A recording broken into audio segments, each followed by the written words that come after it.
శ్రీ గురుభ్యో నమః. శ్రీ మహాగణాధిపతయే నమః. గురుబ్రహ్మ గురువిష్ణు గురుర్దేవో మహేశ్వరః. గురు సాక్షాత్ పరబ్రహ్మ తస్మై శ్రీ గురవే నమః. హరితసగోత్రోత్పన్నం హరిభక్తిపరాయణం శంకర గురువరేంద్ర చరణం శరణం ప్రపద్యే. శ్రీ మహద్భ్యో గురుభ్యో నమః. సదాశివసమారంభాం వ్యాసశంకర మధ్యమాం అస్మదాచార్యపర్యంతాం వందే గురుపరంపరాం. అరుణాం కరుణాతరంగితాక్షిం ధృతపాశాంకుశపుష్పబాణచాపాం అనిమాద్భిరయూవృతాం అయూకైః అహమిత్యేవ విభావయేద్భవానీం. ఓం శ్రీమాత్రే నమః. భక్తి సమాచారం ఛానల్ ప్రేక్షకులకు శుభాభినందనలు. మనము ప్రతి నెల చెప్పుకున్నట్టుగానే వచ్చే నెల అంటే జూన్ మాసం, అధిక జ్యేష్ఠ మాసం, మే నెల మే నెల 17వ తారీఖు నుంచి జూన్ 15వ తారీఖు వరకు అధిక జ్యేష్ఠ మాసం ఉంటుంది. ఈ అధిక జ్యేష్ఠ మాసంలో ఈ 12 రాశుల వారికి ఎలా ఉంటాయో మనం కొద్దిగా తెలుసుకోదాం.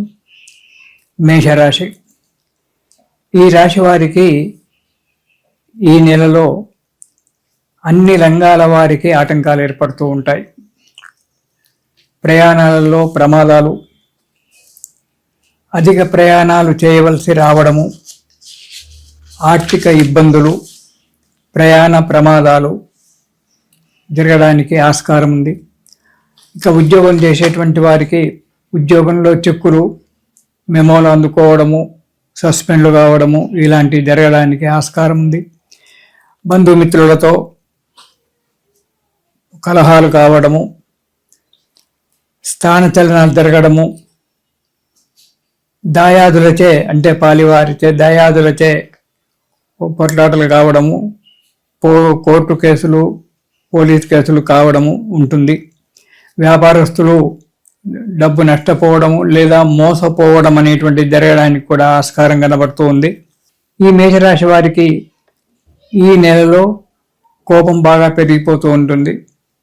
ప్రతి విషయంలో కోపించుకోవడము, చీదరించుకోవడము, ఏ పని యందు కూడా ఉత్సాహం లేకపోవడము, ప్రతి పనికి ఆలస్యం చేసుకోవడము, దానివల్ల కార్యభంగం కావడము ఇలాంటి అన్నీ కూడా జరగడానికి ఆస్కారం ఉంది. చాలా జాగ్రత్తగా ఉండాలి. ఇక మొదటి వారం గనక చూసుకున్నట్టయితే ఈ మేషరాశి వారికి స్థిరత్వం లేకపోవడం, ఏ పని యందు కూడా నిశ్చితమైనటువంటి ఒక అభిప్రాయం లేక స్థిరత్వం లేకపోవడం జరుగుతుంది. అధిక ధన వ్యయము, ఎక్కువగా డబ్బు ఖర్చు కావడం అనేటువంటి జరుగుతూ ఉంటుంది. సంఘంలో కీర్తి ప్రతిష్టలు దెబ్బతింటాయి. నిన్న మెచ్చుకున్నవాడు ఈరోజు తిట్టడానికి ఆస్కారం ఏర్పడుతుంది.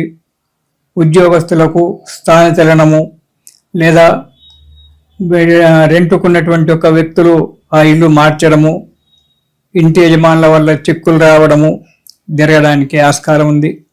అధికారుల వల్ల ఒత్తిడి ఉండడము, ఉద్యోగంలో స్థానభ్రంశము, ఉద్యోగ భ్రంశము ఏర్పడము, అధికమైనటువంటి ఒక ఒత్తిడి వల్ల చేసిన పనే మళ్ళీ చేయడం అనేటువంటి జరగడం కూడా జరగడానికి ఆస్కారం ఉంది మొదటి వారం. ఇక రెండవ వారం కనుక చూసుకున్నట్టయితే నిత్య కలహాలు, ప్రతి నిత్యము ఏదో ఒకటి ఇంట్లో కానీ బయట కానీ ఇరుగు పొరుగు వారితో కానీ ఏదో చిన్నదో పెద్దదో కలహాలు ఏర్పడము, మనశ్శాంతి లేకుండా ఉండడము, అనారోగ్యం ఏర్పడము, ప్రకృతి రీత్యా అనారోగ్యం ఏర్పడి వైద్యశాలకు వెళ్ళడము, అక్కడ డబ్బు ఖర్చు పెట్టుకోవడము, అధిక ప్రయాణాలు చేయవలసి రావడము, దానివల్ల ఆరోగ్య నష్టము, ధన నష్టం కావాల్సి ఉంది. అంతేకాకుండా లేనిపోని చేయని తప్పుకు శిక్షలు అనుభవించడము, లేనిపోని నిందలు భరించడము అనేటువంటి జరగడానికి ఆస్కారం ఉంది రెండవ వారంలో. ఇక మూడవ వారం కనుక చూసుకున్నట్టయితే వ్యాపారంలో డబ్బు నష్టపోవడము లేదా మోసపోవడం, ఎవరో చెప్పిన మాటలు విని ఏదో చేసుకోని దానివల్ల మోసపోవడము అనేటువంటి జరగడానికి ఆస్కారం ఉంది మూడవ వారంలో.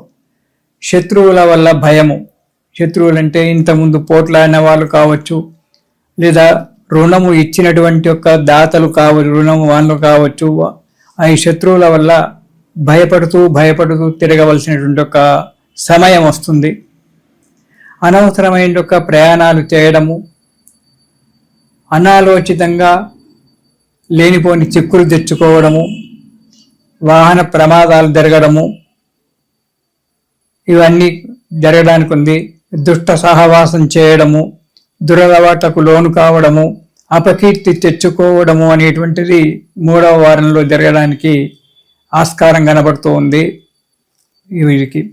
ఇక 4వ వారం కనుక చూసుకున్నట్టయితే బంధువులతో విరోధాలు ఏర్పడడం జరుగుతుంది. అనవసరమైనటువంటి కలహాలు ఏర్పడి దానివల్ల విరోధాలు ఏర్పడము, కుటుంబంలో కూడా కలహాలు చిక్కులు రావడము, అనవసరమైన డబ్బు ఖర్చు కావడం జరుగుతుంది.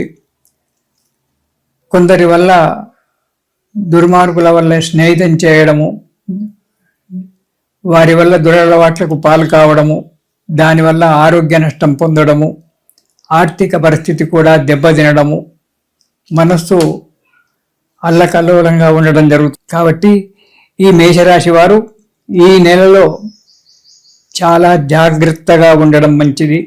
ఈ మేషరాశి వారు ఈ నెలలో ప్రతిరోజు కూడా విష్ణు సహస్రనామ పారాయణం చేయడం చాలా మంచిది. విష్ణు సహస్రనామ పారాయణం కనుక ప్రతిరోజు కూడా చేసినట్టయితే ఆ స్వామి యొక్క దయ వల్ల కష్టాలన్నీ కూడా దూరం అయిపోయి ఆరోగ్యంగా మంచిగా ఉంటారు, సుఖంగా ఉంటారు. ఇది శుభం.